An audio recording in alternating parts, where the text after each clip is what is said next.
মুমিনের ডিকশনারিতে হতাশা নেই। আমরা হতাশ হই না, আমরা নিরাশ হই না, আমরা ভরসা রাখি এক মহান সত্তার উপর। আওয়াজ করে বলুন, তিনি কে? শয়তানের মিশন হচ্ছে আমাদেরকে হতাশ বানানো। বিশ্বাসীদের ডিকশনারিতে হতাশা বলে কোনো শব্দ আছে? ফ্রাস্ট্রেশন আছে? কারণ শয়তানের মিশন হচ্ছে আমাদেরকে হতাশ বানানো। শয়তান আমাদেরকে আশাবাদী করতে চায় না, সে চায় আমরা যেন হতাশ হই। আমি ভুল করেছি, পাপ করেছি, অন্যায় করেছি, তো শয়তান সেই পাপের সাগরে আমাকে হাবুডুবু খাওয়াতে চায়, বলে আর অনেক ভুল হয়ে গেছে, অনেক দূর তুই চলে এসেছিস, আর আল্লাহ তোকে ক্ষমা করবে না, থাক এখানেই থাক, করতে থাক। এরকম শয়তান টেম্পটেশন দেয়, প্রভোকেশন করে। কিন্তু শয়তান জানে না যে আল্লাহর রহমতের দরিয়া কত বড়। শয়তানের মিশন হচ্ছে আমাদেরকে হতাশ বানানো। আর আল্লাহর বাণী আমাদের হৃদয়ে আশা জাগায়, আশাবাদী করে তোলে। আল্লাহর এই কিতাবের, কোরআনের প্রতিটি আয়াতে পরতে পরতে পাবেন আপনি মোটিভেশন, ইন্সপিরেশন। আল্লাহু আকবার। লা তাহজান ইন্নাল্লাহা মা'ানা। মনকে তুমি বুঝিয়ে বলো আল্লাহ আছেন আমার সাথে। এই বাক্যটি নিজের জীবনের জন্য, নিজের জীবনের সাথে সেট করে নেন। মনকে তুমি বুঝিয়ে বলো আল্লাহ আছেন আমার সাথে। বিপদে আপদে, আমাদের লাইফে আপস এন্ড ডাউনস থাকে, সব মুহূর্তে আমরা এই কথাটা খেয়াল করবো যে কেউ যদি আমাকে হেল্প করার জন্য নাও থাকে, এক মহান সত্তা আছে। তিনি কে? আল্লাহ রাসূল সাল্লাল্লাহু আলাইহি ওয়াসাল্লাম, আবু বকর রাদিয়াল্লাহু তাআলা আনহু গারে সাউরে হিজরতের রাতে লুকিয়ে আছেন। কুরাইশরা খুঁজতেছে, আবু বকর রাদিয়াল্লাহু তাআলা আনহু তটস্থ, না জানি ধরা পড়ে যায়। তিনি বলছেন, কুরাইশরা আমাদের এত পাশ দিয়ে যাচ্ছে, একটু মাথা নিচু করলে দেখে ফেলবে আমাদের। রাসূল সাল্লাল্লাহু আলাইহি ওয়াসাল্লাম বলেন যে ভয় পেও না। আবু বকর, তুমি কি ভেবেছো আমরা এখানে গুহাতে দুইজন? না না, এই গুহায় আমরা দুজন নই, আমাদের সাথে একজন মহান সত্তা আছে। তিনি কে? আমরা তিনজন এখানে। লা তাহজান ইন্নাল্লাহা মা'ানা। ভয় পেও না, হতাশ হয়ো না, নিশ্চয় আল্লাহ আমাদের সাথে আছে। আল্লাহ তাআলা সরাসরি কথাটাকে কোরআনে কোট করেছেন যে লা তাহজান ইন্নাল্লাহা মা'ানা। তাহলে সুপ্রিয় বন্ধুরা, এই বাক্যটা আমাদের খেয়াল রাখতে হবে, যাদের মধ্যে ফ্রাস্ট্রেশন কাজ করে, যে মনকে তুমি বুঝিয়ে বলো কে আছেন আমার সাথে? আল্লাহ আছেন আমার সাথে। এরকম কোরআনের পরতে পরতে অনেক আয়াত পাবেন। লা তাইয়াসু মির রাউহিল্লাহ ইন্নাহু লা ইয়াইয়াসু মির রাউহিল্লাহি ইল্লাল কওমুল কাফিরুন। আল্লাহর রহম থেকে নিরাশ হয়ো না। কাফিররা ছাড়া কেউ আল্লাহর রহম থেকে নিরাশ হয়?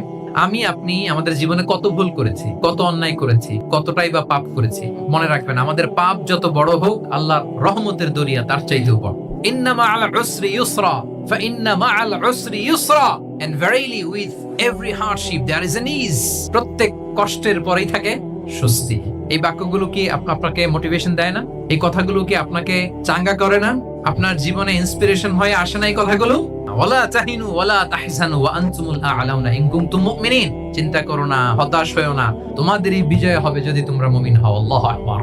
তাহলে আপস এন্ড ডাউনস থাকবে, এবং মুমিন জীবনে তো হতাশা থাকবেই না। কারণ আমার জীবনে যদি কোনো কষ্টের ঘটনা ঘটে, এটার জন্য আমি রিওয়ার্ড পাবো। আমি যদি অসুস্থ হই, আমার প্রত্যেক অসুস্থতার কারণে আমার পাপ মোচন হয়। সুবহানাল্লাহ পড়ে। আপনার জ্বর হয়েছে, এই জ্বরের কারণে আল্লাহ আপনার গুনাহ মাফ করবে। আপনি ব্যথা পেয়েছেন, অসুস্থ হয়েছেন, আল্লাহ তাআলা গুনাহ মাফ করে দিবে। তাহলে হতাশার কোনো সুযোগ আছে বলেন? মুমিন জীবনে হতাশার কোনো সুযোগ নেই। রাসূল সাল্লাল্লাহু আলাইহি ওয়াসাল্লাম বলেন, মা ইউসিবুল মুসলিমা মিন নাসাব ওয়ালা ওয়াসাব ওয়ালা হাম্মিন ওয়ালা হুজনিন ওয়ালা আযান ওয়ালা গাম্মিন হাত্তা শাওকাতি ইউশাকুহা ইল্লা কাফারাল্লাহু বিহা মিন খাতায়া। মুমিন জীবনে যত ব্যথা, কষ্ট, দুঃখ, এমনকি ফল পাড়তে যে গাছের কাটার খোঁচা যদি খান, রাসূল সাল্লাল্লাহু আলাইহি ওয়াসাল্লাম বলেন ওই খোঁচার ব্যথার কারণে আল্লাহ তোমার গুনাহ মাফ করে দেয়। কেউ অসুস্থ হয়ে রাসূল সাল্লাল্লাহু আলাইহি ওয়াসাল্লামের কাছে আসলে রাসূল সাল্লাল্লাহু আলাইহি ওয়াসাল্লাম কি বলতেন জানেন?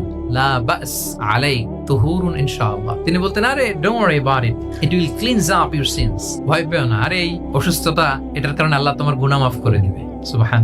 তাহলে অসুস্থ ব্যক্তি আর উজ্জীবিত হতো না? রাসূল সাল্লাল্লাহু আলাইহি ওয়াসাল্লাম অসুস্থ ব্যক্তিকে দেখলেই মাথায় হাত বুলিয়ে দিতেন, দোয়া করতেন, আল্লাহুম্মা রাব্বান নাস আযহিবিল বাস ইশফি আনতা শাফি, দোয়া করে দিতেন। আর বলতেন, আরে ভয় পেও না, এই অসুস্থতা তোমার গুনাহ মাফ করে দিচ্ছে। তাহলে অসুস্থতার মধ্যেও তারা উজ্জীবিত হতো। আমরা মানুষকে আশাবাদী করব, ভয় দেখাবো না। অসুস্থ মানুষকে ভিজিট করতে গেলে আপনারা কি করেন? ভয় দেখান নাকি? আশাবাদী করবেন, বলবেন যে আরে কি অসুস্থতা, দেখে অনেক সুস্থ লাগতেছে, বলতে পারবেন না? কিন্তু আমরা কি করি? কেউ অসুস্থ হইলে ওই অসুস্থতায় সবচেয়ে কষ্ট পেয়ে যে মারা গেছে তার হিস্ট্রি বলা শুরু করি। এরকম করে না অনেকে? ধরেন যে একজন ক্যান্সারের পেশেন্টকে দেখতে গেছে, এবার যে আপনার কোন খালা ক্যান্সারে কিভাবে ধুকে ধুকে মরছিল, ওই হিস্ট্রি আপনি বয়ান দিতে শুরু করছেন। বেচারা বাঁচবে, যা একটু সুস্থ ছিল ওইটাও তো অসুস্থ বানাই দিয়েছে। তাহলে ইসলাম আমাদেরকে আশাবাদী করে। আমরা যদি আমাদের কোনো প্রিয়জনকে হারাই, আমরা আশাবাদী হয়েই হারাই, কারণ তাকে আমি চিরকালের জন্য হারাচ্ছি না। আপনি আপনার আব্বাকে হারাচ্ছেন, তো কি হয়েছে? বাপ হারায় তো কাঁদবে নাস্তিক। নাস্তিকদের তো মরার পরে নাকি আর কিছু নাই। দেখবেন আপনাদের সামনে সামনে অনেক কিছু বলে যে কিছু নাই, যা দেখি না বিশ্বাস করি না। একা একা যখন মৃত্যুর পরে কি হবে চিন্তা করে ওর দম বন্ধ হয়ে আসে। ইসলাম মানুষকে আশাবাদী করে। দেখেন আমরা কত দূর দেখি, কত দূর ভাবি। আমার দাদা মারা গেছে, এটা আমার কোনো টেনশনেরই কারণ না, কারণ আমি সবসময় ভাবি আমার দাদাকে আমি ওপারে যেয়ে পাবো।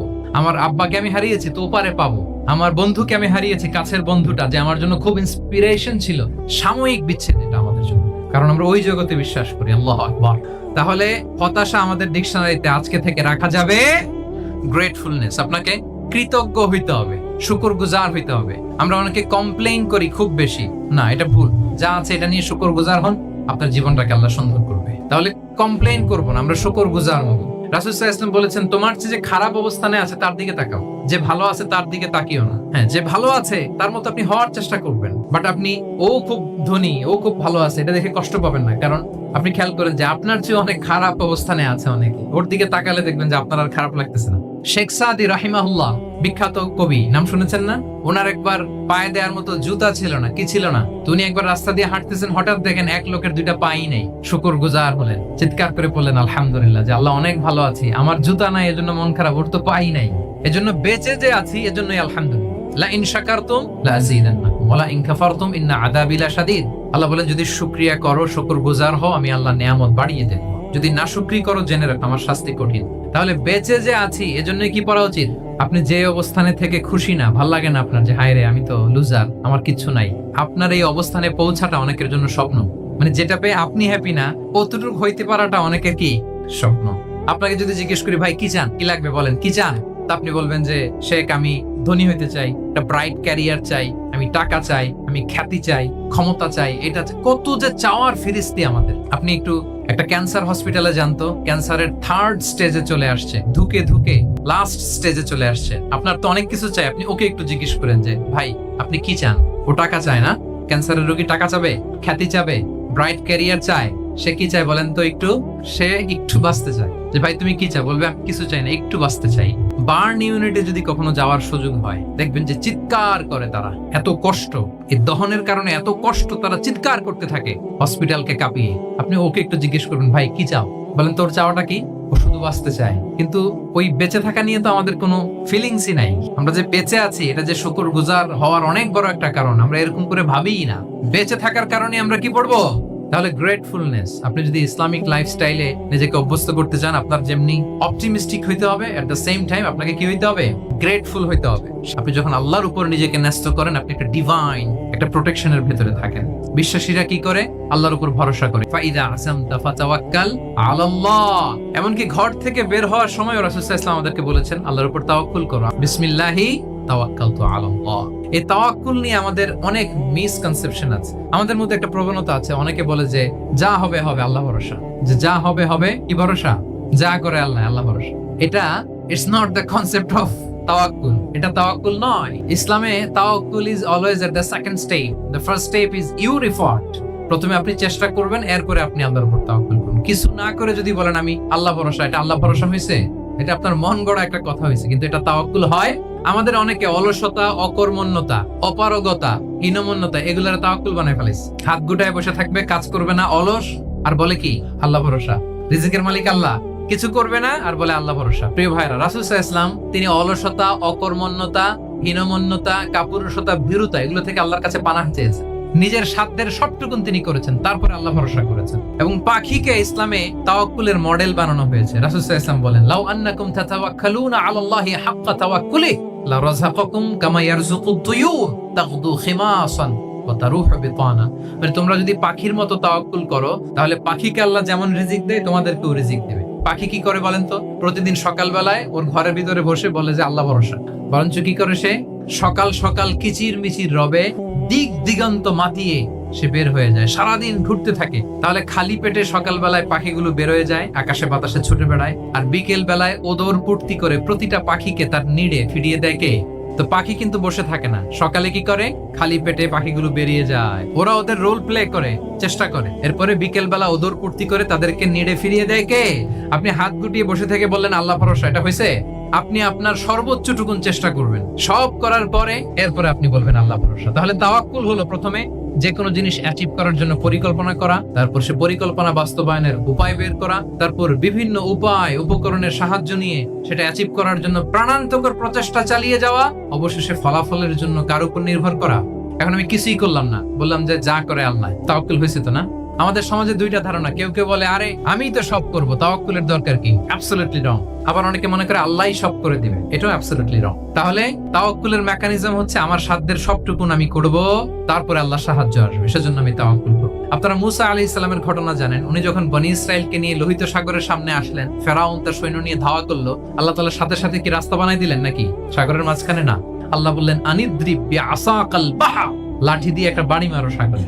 মুসা আলাইহিস সালাম বাড়ি না মারলে তো আল্লাহ রাস্তা বানাতে পারতেন না? না পারতেন, কিন্তু এটা তাওয়াক্কুলের মেকানিজম নয়। ওনাকে বলেছেন বাড়ি মারো, উনি লাঠি দিয়ে বাড়ি মারলেন, বিশাল রাস্তা হয়ে গেল। মারিয়াম আলাইহিস সালাম যখন ঈসা আলাইহিস সালামকে ডেলিভারি করলেন, ক্লান্ত শ্রান্ত ক্ষুধার্ত, কি খাবেন? আল্লাহ তাআলা বললেন ওয়াহুজ্জি ইলাইকি বিজিযিন নাখলাতি তুসাকিত আলাইকি রুতাবান জানিয়া, মানে মারিয়াম একটু কষ্ট করে উঁচু হয়ে পাশে একটা খেজুর গাছ আছে, ওটা ডাল ধরে টান দাও, টসটসে পাকা খেজুর পড়বে নিচে, ওটা খাও। উনি টান না দিলে আল্লাহ এমনি অটোমেটিক্যালি পাঠাতে পারতেন না খেজুর?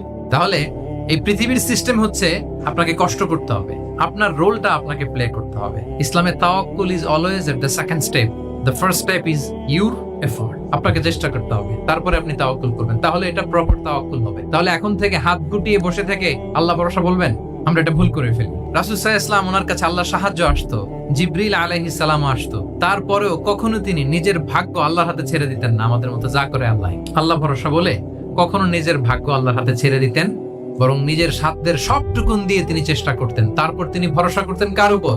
আপনি হিজরতের ঘটনাটা দেখেন। আল্লাহ যেদিন বললেন যে আজ রাতেই তুমি আর আবু বকর হিজরত করো, রাসূল সাল্লাল্লাহু আলাইহি ওয়াসাল্লাম ওই দিন দুপুর বেলা আবু বকর রাদিয়াল্লাহু তাআলা আনহুর ঘরে গেলেন। তিনি কখনো দুপুর বেলা বেরোন না, তিনি কখনো মাস্ক পরে বেরোতেন না।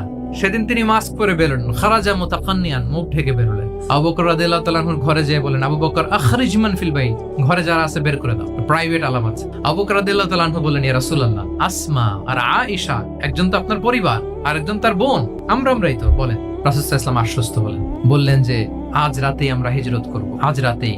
মক্কা থেকে মদিনা হচ্ছে উত্তর দিকে। কোন দিকে? তিনি মক্কা থেকে মদিনায় হিজরত করবেন উত্তরে, কিন্তু তিনি বের হলেন দক্ষিণ দিক দিয়ে, শত্রুর চোখে ধুলি দেওয়ার জন্য। দেখেন, দিনের বেলা বেরোলেন না, রাতে বেরোলেন। দেখেন, একটার পর একটা প্রিকশন। দুপুরে বেরোলেন, চেহারা ঢেকে বেরোলেন, প্রাইভেসি মেনটেন করলেন, ডেস্টিনেশন এদিকে বের হলেন, এই দিক দিয়ে সবার চোখের অন্তরালে। এবং তিনি আবু বকর রাদিয়াল্লাহু তাআলা আনহুকে বললেন, সবাই যেই পথে মদিনা যায় আমরা কিন্তু ওই পথে যাব না, ক্যারাভান গুলো যেই পথে যায় ওই পথে না, সাওয়াহিলি একটা আনইউজুয়াল রুট ধরে আমরা যাব, সাগরের পার ঘেঁষে ঘেঁষে, যাতে ওরা বুঝতে না পারে। এই জন্য আবু বকর রাদিয়াল্লাহু তাআলা আনহু একজনকে ভাড়া করলেন, আব্দুল্লাহ ইবনে উরাইকেত নামে, যে আনইউজুয়াল রাউটটা চিনে, যে সাগরের পাশ ঘেঁষে চলে যাওয়া পথ দিয়ে মক্কা থেকে রাসূল সাল্লাল্লাহু আলাইহি ওয়াসাল্লামকে মদিনায় পৌঁছায়। দুইটা উট তিনি 2 মাস ধরে এটাকে নার্চারিং করে রাখলেন। 3 দিন আবু বকর রাদিয়াল্লাহু তাআলা আনহু এবং রাসূল সাল্লাল্লাহু আলাইহি ওয়াসাল্লাম গারে সাউরে অবস্থান করলেন 3 দিন, যাতে করে বুঝতে পারেন যে মক্কায় তাদের ব্যাপারে কি বলা হয়। এবং আবু বকর রাদিয়াল্লাহু তাআলা আনহুর ছোট্ট ছেলে আব্দুল্লাহকে অ্যাসাইন করা হলো, যে আব্দুল্লাহ, তুমি তো ছোট মানুষ, তুমি প্রতিদিন মক্কার বাজারে যেয়ে শুনবা যে আমাদের ব্যাপারে কুরাইশরা কি বলে, নিশ্চয়ই তারা তন্ন তন্ন হয়ে আমাদেরকে খুঁজবে, না পেয়ে ওরা কি কি পলিসি নেয় এটা এসে আমাদেরকে জানাবো। সুবহানাল্লাহ। ছোট্ট আব্দুল্লাহ মক্কার বাজারে কে কি বলে শুনে, গোয়েন্দার মতো করে, স্পাইয়ের মতো করে সে তথ্যগুলো নিয়ে, খাবার নিয়ে গারে সাউরে প্রতিদিন ইনফরমেশন পাস করে আসতো, আবার খাবার দিয়ে আসতো। আচ্ছা বলেন তো, এই ছোট্ট আব্দুল্লাহ যেই পথে যায়, মরুভূমির উপরে তার ফুটপ্রিন্ট আছে না, আব্দুল্লাহর ফুটপ্রিন্ট। তো কোরাইশরা তো তন্ন তন্ন হয়ে রাসূল সাল্লাল্লাহু আলাইহি ওয়াসাল্লামকে খুঁজতেছে, ডানে বায়ে সামনে পেছনে সব জায়গায়। তারা যদি আব্দুল্লাহর ছোট্ট পায়ের ছাপ পায় আর সেটাই যদি ফলো করে, তাহলে ডিরেক্টলি তারা কোথায় যেয়ে বসবে? রাসূল সাল্লাল্লাহু আলাইহি ওয়াসাল্লামের কাছে, গারে সাউরে। আল্লাহ রাসূল সাল্লাল্লাহু আলাইহি ওয়াসাল্লাম কি করলেন? আবু বকর রাদিয়াল্লাহু তাআলা আনহু কি করলেন? আমির ইবনে ফুহায়রা নামে আরেকটা লোককে অ্যাসাইন করলেন, যে 3 দিনের জন্য আব্দুল্লাহ যখন তথ্য নিয়ে খাবার দিয়ে চলে যাবে, আমির ইবনে ফুহায়রা, তোমার কাজ হচ্ছে যেই পথ দিয়ে আব্দুল্লাহ হেঁটেছে এই পথ দিয়ে তুমি আমাদের ছাগলগুলোকে একটু চড়াই দিবে, তাহলে ওখানে ওই বাচ্চার আর ফুটপ্রিন্ট থাকবে না, ওই ছাগলগুলোর পায়ের ছাপ থাকবে। অনেক লম্বা ঘটনা, এরকম একটার পর একটা প্রিকশন আল্লাহ রাসূল সাল্লাল্লাহু আলাইহি ওয়াসাল্লাম এবং আবু বকর রাদিয়াল্লাহু তাআলা আনহু ওনারা নিয়ে তারপরে হিজরতের পথে রওনা হয়েছেন। এবং যখন রওনা হয়েছেন, রাসূল সাল্লাল্লাহু আলাইহি ওয়াসাল্লাম ডানে বায়ে তাকান না, তিনি কোরআন তেলাওয়াত করছেন। হি ওয়াজ রিসাইটিং দ্য কোরআন, কারণ now he is in the state of তাওয়াক্কুল। এখন তিনি তাওয়াক্কুল করতেছেন। তাহলে বলেন তো, তাওয়াক্কুল কি শুরুতে না শেষে? তারপরে কতটা শেষে? আপনার চেষ্টা, আপনার তদবির, আপনার লবিং, আপনার এফর্ট, আপনার সাধ্যের নাগালে থাকা সবকিছু উজাড় করে দেওয়ার পরে আপনি বলবেন তাওয়াক্কালতু। আমরা করি কি? ভাই কি প্ল্যান আপনার? হুজুর আল্লাহ ভরসা। এবার বলেন, এটা হয়েছে? এটা কি আসলে দ্য প্রপার কনসেপ্ট অফ তাওয়াক্কুল হয়েছে প্রিয় ভাই এবং বোনেরা? হয় নাই। কারণ তাওয়াক্কুল is always at the second step, the first step is your effort. আপনি আপনার সাধ্যের সবটুকু করবেন, তারপর কি করবেন? সব শেষ। কথা হচ্ছে আপনি যদি ইসলামিক লাইফস্টাইল মেনটেন করতে চান, আপনাকে উম্মা সেন্ট্রিক অ্যাটিটিউডের অধিকারী হতে হবে। আমাদের মুসলিম উম্মা একটা দুঃখী উম্মা, নেতৃত্বহীন উম্মা, বলিষ্ঠ নেতৃত্বের অভাবে এদিক থেকে লাথি মারলে আমরা এদিকে যাই, এদিক থেকে মারলে এদিকে যাই। শুধু একটা স্ট্রং লিডারশিপের অভাব, ঠিক কিনা বলেন? এই যে আমাদের রোহিঙ্গা ভাইয়েরা 10 মিলিয়ন আসছে, এমন মানবতার জীবনযাপন তারা করতেছে। ধর্মে তারা কোন ধর্মের বলেন তো? আমাদের ভাই, আমাদের বোনেরা, তাদের কোনো সলিউশন নাই। কাশ্মীরের ভাই বোনদের কি অবস্থা দেখেন তো। আর গাজার অবস্থা নাই বা বললাম, পাখির মতো গুলি করে মারা হয়েছে, মসজিদ ধ্বংস করা হয়েছে, এমনকি খ্রিস্টানদের গির্জা ধ্বংস করা হয়েছে। একটা লিডারশিপের, একটা স্ট্রং লিডারশিপের অভাবে আজকে আমাদের এই অবস্থা। এজন্য আপনি যদি ইসলামিক লাইফস্টাইলের কথা বলেন, অফকোর্স আপনাকে উম্মা সেন্ট্রিক মেন্টালিটির হতে হবে। এই দুঃখী উম্মাকে নিয়ে আপনার প্রজেক্ট থাকতে হবে। আমরা আমাদের নিজেদের শক্তি, সম্ভাবনা, ঐতিহ্য এগুলো একেবারে ভুলতে বসেছি। আমরা যে যোদ্ধা ছিলাম, আমরা যে বিজয়ী ছিলাম, আমরা বেমালুম ভুলিয়ে গিয়েছি। জ্ঞান বিজ্ঞানে একসময় আমরা লিড দিয়েছি, ঠিক কিনা বলেন? আমাদের জাবের ইবনে হাইয়ান ছিল, আমাদের আল বিরুনি ছিল, আমাদের আল ইদ্রিসি ছিল, আমাদের আল ফারাবি ছিল। এই নলেজ এখন ওয়েস্টে ট্রান্সফার হয়েছে, সেই নলেজ আবার ট্রান্সফার হয়ে আমাদের করতলগত একদিন হবে ইনশাআল্লাহ। শুধু আল্লাহ ভরসা বলে বসে থাকলে হবে? সেলফ সেন্টার্ড হওয়া যাবে না, উম্মা সেন্ট্রিক আমাদেরকে হইতে হবে। উম্মার জন্য আপনার হৃদয়ে একটা দরদ থাকতে হবে। অন্যের জন্য কাজ করার একটা মেন্টালিটি আমাদের গ্রো করতে হবে। যারা অন্যের জন্য করে তারা জানে যে এটাতে কি সুখ, কি মজা। আপনি অন্যকে দান করে দেখেন, একটা সুখানুভূতি আপনার মধ্যে কাজ করবে। এবং রাসূল সাল্লাল্লাহু আলাইহি ওয়াসাল্লাম বলেন, আল্লাহু ফি আউনিল আবদি মা দামাল আবদু ফি আউনি আখি। আল্লাহ তাআলা ততক্ষণ পর্যন্ত বান্দার সাহায্যে থাকে, ওই বান্দার, যতক্ষণ পর্যন্ত এই বান্দা তার ভাইয়ের সাহায্যে থাকে। এজন্য আমাদের প্রতিটি কাজে, পদক্ষেপে আমাদের নির্যাতিত ভাইয়েরা যেন তারা আমাদের চিন্তায় থাকে, তারা যেন আমাদের দোয়ায় থাকে, আমাদের সহযোগিতায় থাকে, এবং উম্মার জাগরণে যেন নিবেদিত হয় আমাদের সকল এফোর্ট, সকল প্রজেক্ট, সকল প্রচেষ্টা। হারাম খেয়ে বর্ধিষ্ণু যে দেহ, সে দেহ আল্লাহর জান্নাতে প্রবেশ করবে না। এটা হালাল হইতে হবে। শুধু যেটা আপনি খাচ্ছেন এটাই না, কুলু মিম্মা ফিল আরদি হালালান তাইয়্যিবা। আল্লাহ তাআলা বলেছেন যেটা কনজিউম করবো হালাল হবে। আপনার জীবনের সবটাই হালাল হতে হবে। ইউর ফুড শুড বি হালাল, ইউর ড্রিঙ্ক শুড বি হালাল, ইউর ইনকাম শুড বি হালাল, ইউর ফ্যাশন শুড বি হালাল, ইউর এন্টারটেইনমেন্ট শুড বি হালাল। সবকিছু হালাল হইতে হবে। আমরা হালাল দিয়ে নিজেদের জীবনকে সাজাবো। হারামের সাথে আমাদের কোনো সম্পর্ক নাই। কাজী নজরুলের যে কবিতা, সূর্যি মামা জাগার আগে উঠবো আমি জেগে, পড়েছি আমরা সবাই। সকাল সকাল ঘুম থেকে ওঠা, এটা যদি আপনার মধ্যে না থাকে, এটা ইসলামিক লাইফস্টাইল হতে পারে। আপনার সময় এমন ভাবে মেনটেন করবেন আপনি যে সকাল সকাল ফজরের পর থেকে আপনি অ্যাক্টিভ। আল্লাহ রাসূল সাল্লাল্লাহু আলাইহি ওয়া আলিহি ওয়াসাল্লাম আমাদেরকে সকালে জেগে থাকার ব্যাপারে ইন্সপায়ার করেছেন, এবং তিনি দোয়া করেছেন এই উম্মার জন্য স্পেশালি, যে এই সময়টা ফুল অফ বারাকা। তিনি দোয়া করেছেন, আল্লাহুম্মা বারিক লি উম্মতি ফি বুকুরিহা। আল্লাহ এই উম্মতের বুকুরটা, মানে সকালের সময়টা, এই সময়টাকে আল্লাহ আপনি বরকত দিয়ে ভরে দেন। এই সময়টাতে ঘুমানো যাবে না, এটা হচ্ছে বরকতের সময়। এবং আল্লাহ রাসূল সাল্লাল্লাহু আলাইহি ওয়াসাল্লাম যদি কোনো সামরিক অভিযান প্রেরণ করতেন, এই টাইমে প্রেরণ করতেন, এই বুকুরের টাইম। এবং সাহাবারা তাদের কোনো ট্রেড ক্যারাভান, ব্যবসায়িক কাফেলা যখন সেন্ড করতেন, এই টাইমটাতে সেন্ড করতেন, কারণ এই টাইমটাতে বারাকা। তো এখন নিজের সাথে মিলিয়ে নেন যে এই টাইমটাতে আমরা কি করি। আমি জানি না আপনাদের কি অভ্যাস, এই সময়টাতে অনেক বারাকা আছে। তো কি করতে হবে? এটার জন্য আগে আগে ঘুমোতে হবে। অনেকে ফজরের এই বরকতময় সময়টা তারা ঘুমাতে ঘুমাতে মিস করে, এর কারণ দেরিতে ঘুমোতে যাওয়া। আগে আগে ঘুমানোর অভ্যাস করতে হবে, কিন্তু আগে তো ঘুম আসে না। এই যে ডিভাইস আমাদেরকে ঘুমাতে দেয় না, আমাদের শান্তির ঘুম কেড়ে নিছে এই ডিভাইস। এই ডিভাইস অ্যাডিকশন, স্ক্রিন আসক্তি, এই স্ক্রিন আসক্তি আমাদের শান্তির ঘুমকে কি করেছে? কেড়ে নিয়েছে। আল্লাহ তাআলা রাতকে বানিয়েছেন ঘুমের জন্য। ওয়াজআলনা লাইলা লিবাসা।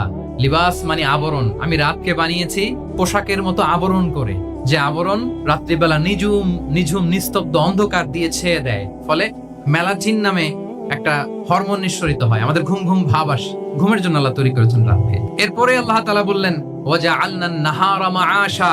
আর দিনকে বানিয়েছি আমি প্রাণ চঞ্চল করে, দিনে আমরা কাজ করব। তাহলে রাতে আগে আগে ঘুম, আর দিনের বেলা আল্লাহ তাআলা আমাদেরকে কাজ করার জন্য সৃষ্টি করেছেন। কিন্তু এই সাইকেলটাকে আমরা ঘুরাই ফেলছি। রাতে যত দেরি করে আপনি ঘুমাবেন, সকালে ঠিক তত দেরি করে আমাকে উঠতে হয়, ঠিক কিনা বলেন? তাহলে ফজরের পর বুকুর পিরিয়ড অফ টাইমটাকে কাজে লাগাতে হলে রাতে আমাদেরকে আগে ঘুমাতে যাইতে হবে। এই যে আমাদের দেরি করে রাতে ঘুম আসে, স্ক্রিন আসক্তি, এই ডিভাইস আমাদের আরামের ঘুম কেড়ে নিছে কেন জানেন? এর কারণ হচ্ছে আল্লাহর দেয়া যে ফিতরাত, এই ফিতরাতকে আমরা উল্টে দিয়েছি। ফিতরাত শব্দটার সাথে আপনাদের পরিচয় আছে? এই ফিতরাতের বিরুদ্ধে কিছু করা যাবে না। ইসলামিক লাইফস্টাইল হচ্ছে ফিতরা বেসড লাইফস্টাইল। ফিতরাতাল্লাহিল্লাতী ফাতারান নাস আলাইহা লা তাবদীলা লিখালকিল্লাহ। আল্লাহর প্রকৃতির অনুসরণ করো, যে প্রকৃতি দিয়ে তিনি মানুষকে সৃষ্টি করেছেন। তা আমরা এই ফিতরাতকে চেঞ্জ করে দেওয়ার কারণে এই ঝামেলা। আমরা সবাই এই ফিতরাতের উপর জন্মেছি। তাহলে এই যে ফিতরাত, আল্লাহর দেয়া ফিতরাতকে যখন আমরা চেঞ্জ করেছি, আমাদের জীবন থেকে বারাকা উঠে গিয়েছে। ফিতরাতকে যদি আরো সহজ করে আমি আপনাদেরকে বুঝাই, তাহলে ফিতরাত হচ্ছে যা কিছু স্বাভাবিক, যা কিছু কল্যাণকর, যা কিছু ভালো, তাই ফিতরাত। এই রজব মাসের 26 তারিখ দিবাগত রাত্রে আল্লাহ রাসূল সাল্লাল্লাহু আলাইহি ওয়াসাল্লাম ঊর্ধ্ব জগতের একটা ভিজিটে গিয়েছিলেন, আমরা জানি না সবাই। সো মেরাজ রজনীতে জিবরিল আলাইহিস সালাম ওনাকে 2টা পেয়ালা দিলেন। তিনি বললেন উচিতু বি ইনাআইন, আমাকে 2টি পেয়ালা দেয়া হলো, ফি আহাদিহিমা লাবান ওয়া ফিল আখারি খাম, এক পেয়ালায় ছিল দুধ, আরেক পেয়ালায় ছিল মদ। ফা আখাযতু লাবান ওয়া শারিবতু, যখন 2টা অপশন দেয়া হলো, 2টা পেয়ালা, আমি দুধের পেয়ালাটা নিলাম এবং সেটা পান করলাম। তখন জিবরিল আলাইহিস সালাম বললেন আসাবতাল ফিতরা, মানে you are guided to the ফিতরা, আপনি সঠিকটাই নিয়েছেন, যেটা ফিতরা, যেটা নেওয়া উচিত আপনি ওইটাই নিয়েছেন। মূল্যবোধকে ধ্বংসের যত আয়োজন দরকার সব সেটআপ চারদিকে আছে। আল্লাহর ফিতরাতকে ধ্বংস করে দেওয়ার শয়তানি সব আয়োজন আমাদের চারিদিকে, বাট আপনাকে রাইট থিংটা চুজ করতে হবে। তাহলে রাসূল সাল্লাল্লাহু আলাইহি ওয়াসাল্লামকে দুধ দেয়া হলো, মদ দেয়া হলো, তিনি নিলেন দুধের পেয়ালা। তাহলে এটা হচ্ছে ফিতরাত। এভাবে সবকিছু চেঞ্জ করে দেওয়া হয়েছে, সবকিছু, আমাদের লাইফস্টাইল চেঞ্জ করে দেওয়া হয়েছে, আমাদের ফুড হ্যাবিট চেঞ্জ করে দেওয়া হয়েছে, আমাদের খাদ্যাভ্যাসের মধ্যে পরিবর্তন। দেখবেন যে এখন আমরা যা খাই, আগে কিন্তু এটা খাইতাম না, এখন আমরা প্রসেসড ফুড খাই। আপনারা জেনে থাকবার কথা যে ল্যাবে তৈরি মাংস দেখেছেন নাকি আপনারা? প্রাকৃতিক মাংসের কোনো ছিটে ফোটা নেই, কিন্তু এটা গরুর মাংস হয়ে গেছে, ওইটা মানুষ খাচ্ছে। এবং এটার প্রভাব পড়েছে আমাদের শিশুদের মধ্যেও। দেখবেন যে শিশুরা সবজি খেতে চায় না। আমার তো 2 মেয়ে আছে, আমি তো দেখি বাসায় আমাদের এখনকার বাচ্চাদেরকে ভেজিটেবলস দিলে খায় না, মাছ দিলে খায় না, অর্গানিক ভালো ভালো খাবার দিলে শাকসবজি খায় না। কি খাবে জানেন? সসেস খায়, সসেস, হটডগ খায়। ওই যে আপনি অর্ডার দিয়ে বার্গার এনে দিবেন, পিৎজা এনে দিবেন, ওইটা খাবে।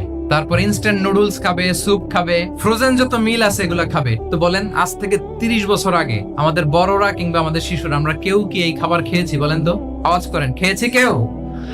কেন আমরা ইসলামিক লাইফস্টাইল নিয়ে কথা বলছি এখন? কারণ আমাদের পুরো সিস্টেমটাই, আমাদের পুরো ফিতরাতটাই ওরা চেঞ্জ করে দিয়েছে। তারপর ডিভাইস ছাড়া বাচ্চারা খেতে চায় না, কার্টুন দেখে দেখে খাওয়াতে হয় ওদের। আচ্ছা বলেন তো, আজ থেকে 30 বছর পেছনে ব্যাক টু দ্য হিস্ট্রিতে যদি আমরা যাই, 70-এর দশকে, 80-র দশকে গ্রামের কথা, একটা পল্লীর কথা আপনি একটু চিন্তা করেন তো।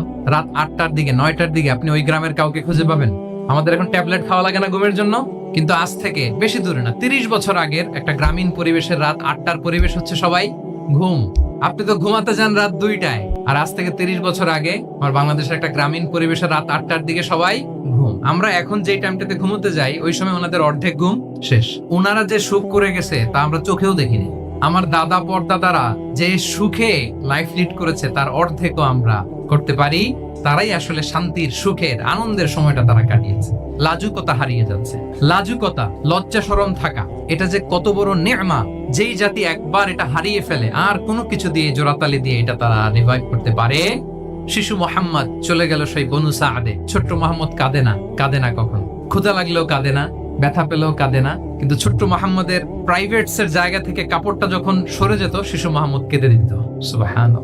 শালীনতা, ইদা আলাম তাস্তাহি ফাসনা মা শি'তা। রাসূল সাল্লাল্লাহু আলাইহি ওয়াসাল্লাম বলেছেন, যদি তোমার লজ্জা শরম না থাকে, লজ্জা শরমের মাথা যদি তুমি খাও, তুমি সব করতে পারবা, তোমাকে দিয়ে সব সম্ভব। আইডিয়া হাজির করা হচ্ছে যে নারী যত বেশি নগ্ন হতে পারে সে তত বড় সাহসী নারী, যে নারী নিজেকে যত এক্সপোজ করবে সে তত বড় সাহসী নারী। এই তকমা তাকে দেয়া হচ্ছে। এটা টোটাল কমপ্লিট শয়তানের একটা মিশন। শয়তানের প্রথম মিশন হচ্ছে বনি আদমকে বিবস্ত্র করা। আল্লাহ তাআলা আদম আলাইহিস সালাম, হাওয়া আলাইহিস সালামকে বলেছিলেন যে নিষিদ্ধ গাছ যেও না, খেও না। শয়তানের প্ররোচনায় খেয়ে ফেলেছিলেন, সাথে সাথে জান্নাতের পোশাক খুলে ফেলেছে। তার মানে শয়তানের প্রথম মিশন হচ্ছে মানুষকে কি করা? নগ্ন করা। তাহলে আমাদের বোনদেরকে এমন ভাবে তাদের সামনে উপস্থাপন করা হচ্ছে, প্ররোচিত করা হচ্ছে এবং বলা হচ্ছে নগ্নতার পথে যে বেশি হাঁটে সে নাকি তত সাহসী নারী। নাউযুবিল্লাহি মিন যালিক। তাহলে এই যে মানব জাতিকে বস্ত্রহীন করা, এটা শয়তানের একটা মিশন। যে ঘরে প্রথমে কন্যা জন্মায়, খায়রুকুম মান বুখিরা বিল উনসা, সে ঘরটাকে আল্লাহ তাআলা বরকতময় করে দেয়। 2 সন্তান তো 2 জান্নাতের দরজা ওপেন। 2 কন্যা সন্তান, 3 কন্যা সন্তান তো 3টা জান্নাতের দরজা ওপেন। সুবহানাল্লাহ। স্ত্রী হয়ে যখন ঘরে যাবে, যে ব্যক্তি তার স্ত্রীর কাছে সেরা, পরিবারের কাছে সেরা, সে সবার কাছে সেরা, সে আল্লাহর কাছে সেরা। এবং কোন মা যদি সন্তান জন্ম দিতে যে মারা যায়, কিয়ামতের দিন আল্লাহ তাআলা ওই মাকে শহীদদের কাতারে দাঁড় করাবেন। আর যদি সেফলি সন্তান ভূমিষ্ঠ হয়, আল্লাহ বলে মায়ের পায়ের নিচে ওই সন্তানের বেহেশত। কিভাবে নারীর স্ট্যাটাস, মর্যাদাকে ইসলাম বাড়িয়েছে। নারীদের জন্য পৃথিবীটা নিরাপদ হোক। ইসলাম চায় নিজ গৃহে বা কর্মক্ষেত্রে নারীরা নিরাপদ থাক। ইসলামের যত ভ্যালিউজ আছে, যত রুলস এন্ড রেগুলেশন আছে, এটা আমাদের ভালোর জন্য, মানব জাতির কল্যাণের জন্য। তাহলে এই অশ্লীলতা থেকে আমাদের যোজন যোজন দূরে থাকতে হবে। আমি যদি আরো ডিপে যাই, দেখেন এই যে প্রত্যেকের হাতে এক একটা করে পর্ন হাব হয়ে গেছে, হয়েছে না? পর্নোগ্রাফির শয়লাভ, বিকৃত যৌনাচারের শয়লাভ। এখন নতুন নামে, নতুন মোড়কে LGBTQ নামে আমাদের সমাজে নানা মোড়কে আমাদের সামনে উপস্থাপন করা হচ্ছে। এই যে ট্রান্সজেন্ডারিজম নাম শুনছেন না? নিজের দেহ কাটাকাটি করে দিব্যি পুরুষ, 4 সন্তানের বাবা, এখন হঠাৎ করে বলে যে আমি মনে মনে নারী, তো সোসাইটি যেন আমাকে নারী স্বীকৃতি দেয়। বায়োলজিক্যালি দিব্যি নারী, 3 সন্তানের মা, এখন বলে যে এখন আমি মনে মনে ভাবতেছি পুরুষ, তো আমাকে পুরুষ হিসেবে তুমি কনসিডার করো। আল্লাহর দেয়া ফিতরাত, এই যে বলছে উল্টায় ফেলতেছে, এই ফিতরাতকে ধ্বংস করার সবচেয়ে জঘন্যতম এই নতুন যেটা বাজারজাত করা হচ্ছে যে আইডিওলজি, এটা হচ্ছে ট্রান্সজেন্ডারিজম। আল্লাহ তাআলা আমাদের সবাইকে কথাগুলো বোঝার ও আমল করার তৌফিক দান করুন।